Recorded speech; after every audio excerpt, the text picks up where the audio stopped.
Why did you want to do tarot cards today? Because I was watching a bunch of Psych to Go videos and I watch so many of those. They're so easy to watch. Like, watch them before I go to sleep. I love them.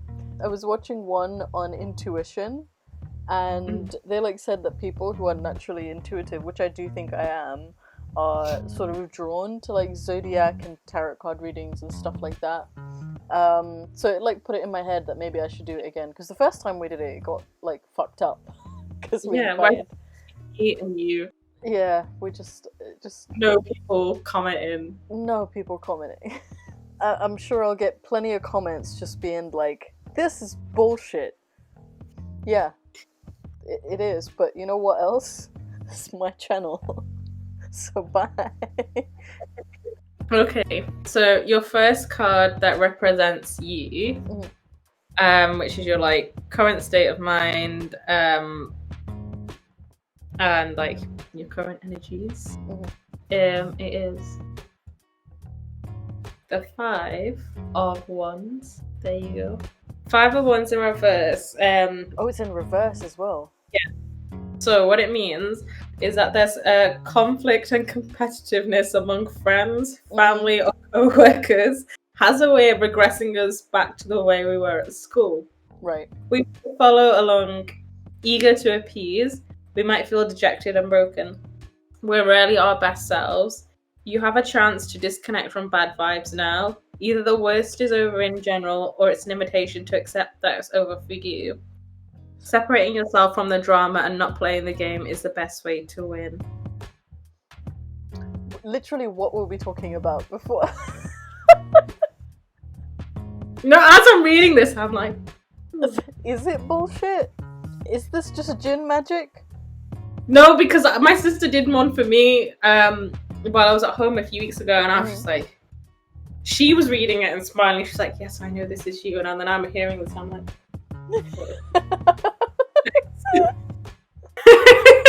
it's when she knew before me. I was like, okay. So basically, let go of bad vibes. There's been some conflict. Doing my best. Still can't sleep, but doing my best. You'll get there. Okay, so the next card is a card that crosses you. It's an energy that's challenging you at the present moment and one that's causing an issue. And you have the Fool. The Fool? In Yes. reverse, or? No, it's the normal way up. What are you ready to confidently step into? The Fool is an infinite potential embodied, an invitation for our souls to leap fully into life. Itself a foolish prospect. With childlike wonder and embrace the spiritual quest that lies ahead of you. Keeping a beginner's mind and bright-eyed enthusiasm is necessary to get through life, don't you think? Allow yourself to feel everything, shed some ego, and be lighthearted. So I think to deal with your current situation, it's just like you need to let yourself feel everything that you're feeling right now. I think the last part really like resonates the most with the first sort of card. You have to let go of my ego. So you can't like, you have to just, especially with like you not being able to talk about certain things, you've just got to like try and put that to bed. And yeah, I think like I gotta because again, gotta stable that high horse of mine. The next card is the card that crowns you. So this is directly above you and indicates your conscious mind. The beliefs you already know about or the way you feel about a certain issue. And the card you have is the High Priestess. Okay. I'm skeptical about that one, but go on. Ever known something would happen before it did? Yep. That was the High Priestess within. The inner wisdom found in stillness and complete silence. This card rules intuition and archetypal duality. So this is what we were talking about with the psychic. Now's the time for meditation, introspection, and tending to your inner world, mind, body, and spirit. So your inner strength can shine through. Trust your gut and own your personal power. So how are you feeling about that? This is proper like color jadoo nonsense, man. I Some black magic bullshit right here.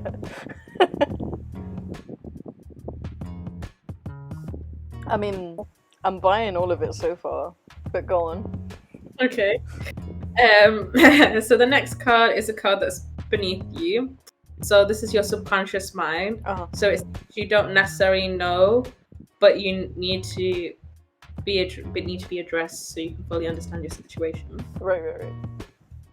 And the card you have is the Ace of Pentacles, which is this one. I think it's quite pretty. That is pretty. No, I'm gonna order my tarot card set just because I think it's pretty and I want to stick them around my room. You can get loads of different ones. Like there's different types, and some have different meanings. We have to do with spirits, zodiac ones, loads. So this card against the subconscious thing you need to know. You have the potential to grow into something great right now. Think of this card that as a key that unlocks abundance. Ask yourself, what seed am I willing to sow today that'll help me create the comfortable, stable life I want? The energy of potential material gains surrounds you right now. It won't always be easy, hard work never is, but the payoff is worth it. Don't quite get that one.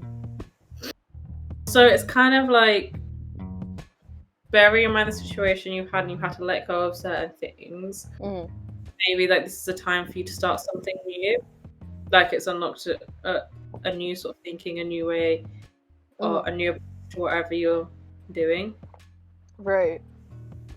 So it's all about opportunities, potential, and it suggests writing down a list of things you want to manifest, and why you want these things to happen, what's the meaning behind them, and keep reinforcing that, so talking yourself through it. Okay. I mean, all in all, we can sit here and call this bullshit as much as we like, but most of the stuff they advise is decent advice. Yeah, it's pretty general and you can apply it however you wish to. And some things won't make any sense or they won't resonate with you, and that's fine. You just take what does and work with that. Yeah. And it's not everything is gonna work for everyone. I watch tarot card readings, and even say if you pick a group, they'll give a specific set of options. So some of them I watch, they talk about, you might be having a child coming in. No, it doesn't necessarily mean you're going to be pregnant or you're going to have a baby. It might just be responsibility. You, yeah, responsibility or whatever, or you're going to create a new project, something like that. But for some people, it will mean that they may be expecting a child. Again, it just depends on what situation you're in. So the next card is a card that's behind you. It's related to your recent past and the events, beliefs, or actions that led to the current situation you're in. And you have the Five of Pentacles in reverse. Oh, what is a pentacle? I think it's like coins. Sometimes people call it some of the tarot cards call them coins, but yeah, essentially that. They usually do with money and material gains, I think. Sure. So this says, getting past major hurdles that have informed your story means letting go of part of that story, which isn't ever easy. But truly recovering from adversity is about understanding that it's not who you are. You have the opportunity to rehabilitate your life, your finances, everything. But cutting your losses and starting again takes bravery. Be brave. You're capable of climbing out any amount of crap. Go easy, but please keep going. Does it say crap? Yeah, it generally says crap. It generally says the word crap. That's not very mystical. It's Neo Tarot. It's new. Okay. I don't know. I think there's parts of my past that I certainly haven't let go of because I'm still angry about it. And there's certainly parts that I have let go, and it's helped to a degree. And other parts I feel like I'm feeding into my own little delusions because I just have to live with some things. The next card is a card that's before you, so it's about the near future and energies that may come into play. Sure. And that is the Empress in reverse. Okay. How can you better self-mother right now? If you're doing anything to block your own passions blooming, from feeling content or seeing your goals come to fruition, you might be exhausted. You might feel too in your head. There are probably good reasons for that, but you're being called to freely give and receive love, including to yourself.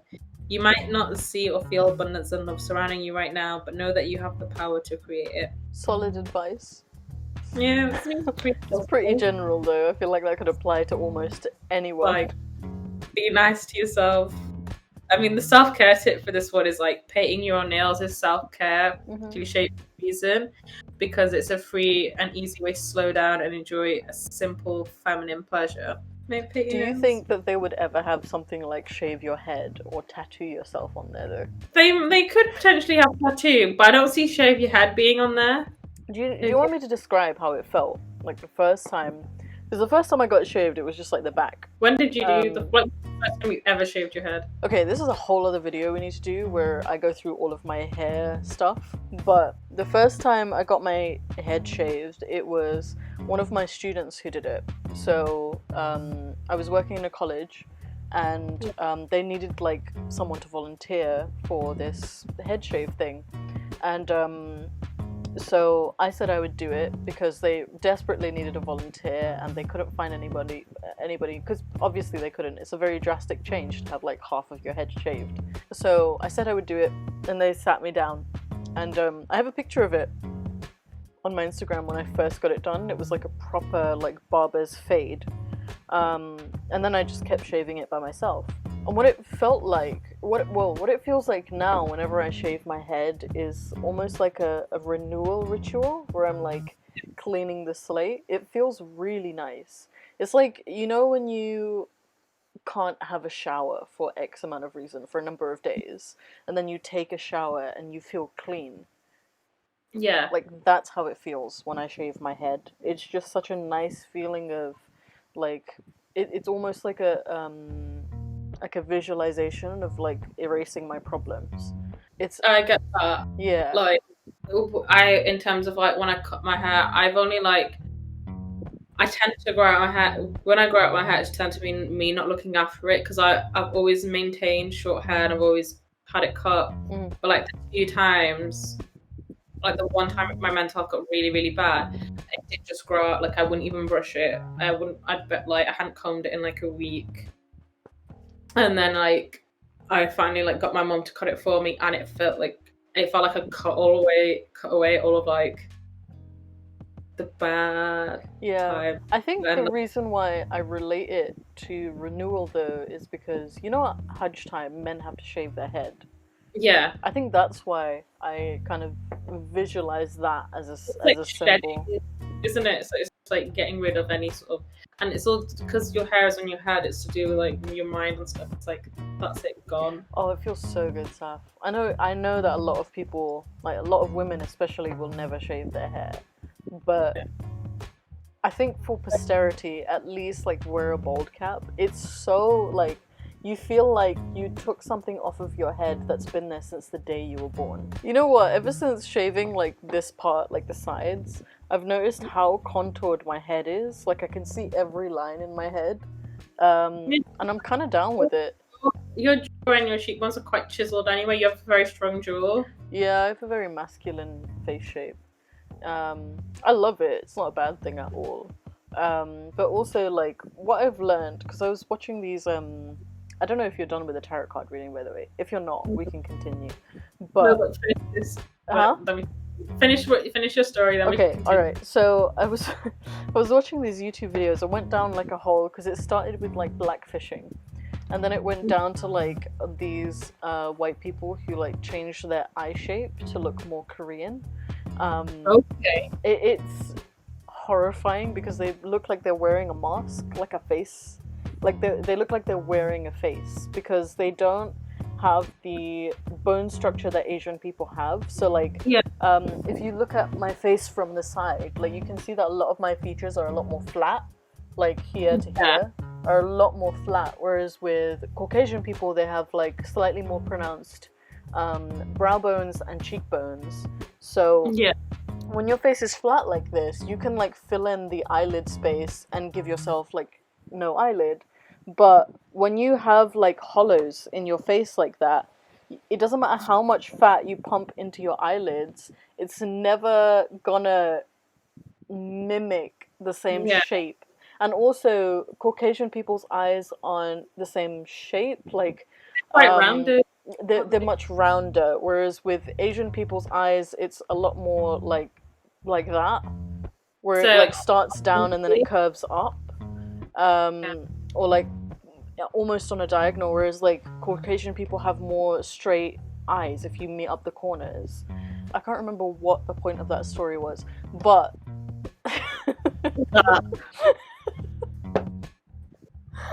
people from Asian descent have flatter faces. So like us having cheekbones and our face shapes, it a lot goes into like contouring and the way that your head looks depending on how you style it.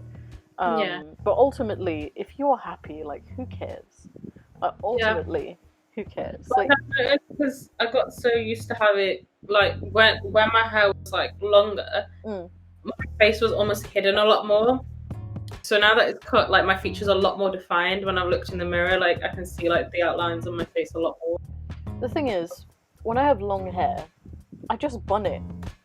Like I just put it in a bun.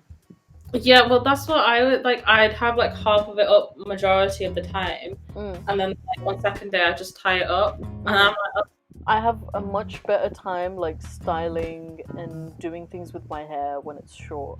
Like I can braid it and I can like curl it and it looks cute. But if I have like a lot of a hair, there's nothing I can do with it. anyway, let's finish this, and then we can just talk rubbish. Yeah. Go for it. Okay, so like the next is like a 4 card row. Mm, It talks about like attitudes, surrounding energies, your hopes and fears, and the eventual outcome of everything. mm-hmm. So this next card is your current attitude towards the situation at hand, how effectively you may be dealing with it or not, Mm-hmm. as it says. And you have the Hanged Woman in reverse. Okay. To me, The Hanged Woman, that sounds sinister. can you distinguish martyrdom from self-interest? Neglecting your spiritual development can confuse the two, leading to either a preoccupation with perceived persecution or being overly influenced by other people's opinions. Fake spirituality will not help you when you're face to face with the truth of who you are. Only assimilating your shadow self will do that. Work on that and let the wheel of fortune take care of karma. There is no half surrendering. Go with it. Yeah, I don't really believe in karma, but that's an interesting question. If you can tell the difference between martyrdom and self-interest. I mean, I would argue that almost everything that people do is at its core selfish because everyone looks out for number one. But it's an interesting question. At the end of the day, you want to survive, you have to look out. Yeah, you got to look out for yourself. I mean, even like what we were talking about before, like I've expressed my concern that if there was a victim, I would feel bad. Yeah. Does that make sense? Like it's still me centric, it's still egocentric. Yeah. But I can see how that could be like a noble cause kind of thing, and that's something that I get consumed with. So it's interesting. It's interesting. So the next card is your surrounding energies. So any outside factors, people, or an environment that's currently affecting the issue you're facing. And the card you have is the, I don't know, I'm gonna butcher how you pronounce this, but the Hierophant. I don't know, spelled like that. Oh, he looks like a dude with a sun in the background. Yeah.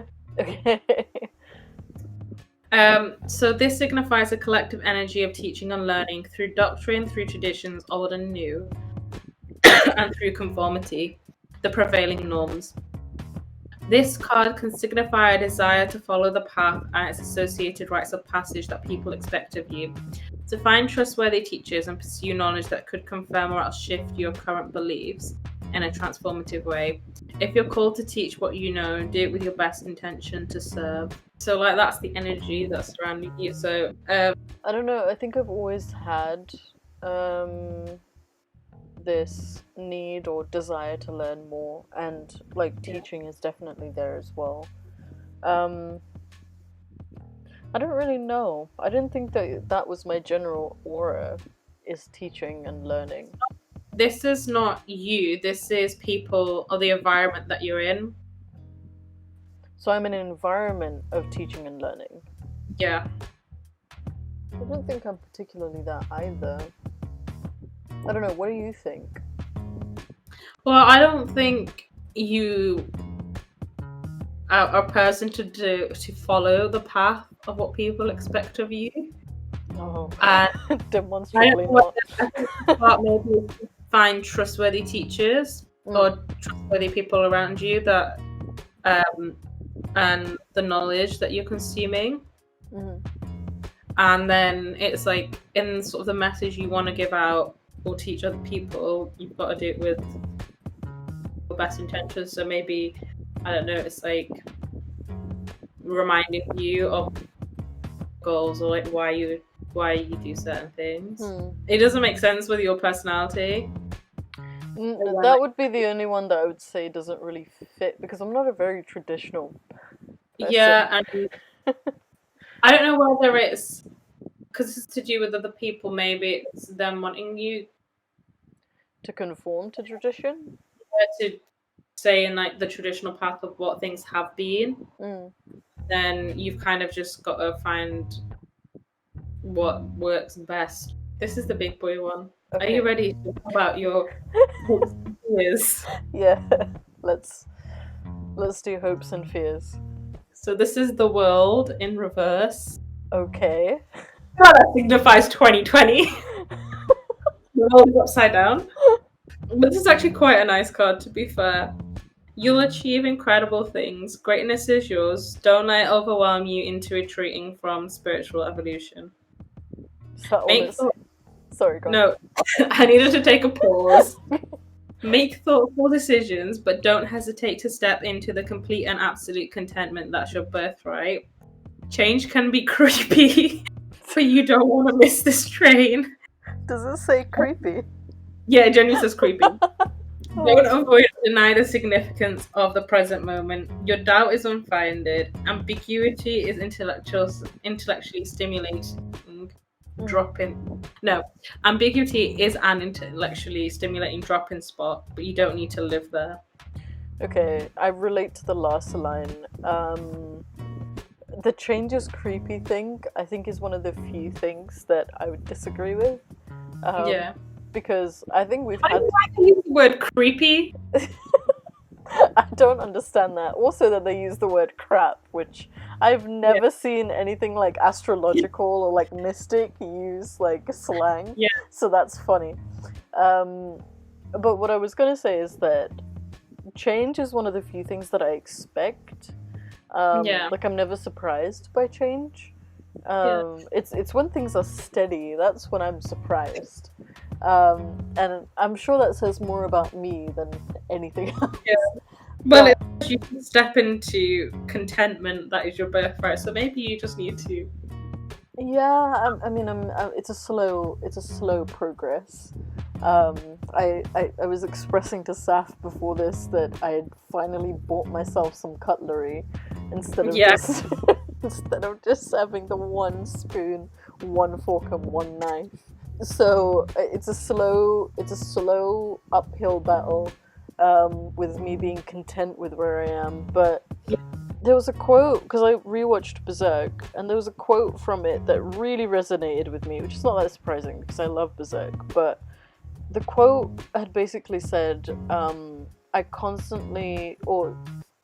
you constantly put yourself in like uncomfortable situations in order to find meaning, and seeing if you can keep meaning after overcoming uncomfortable circumstances.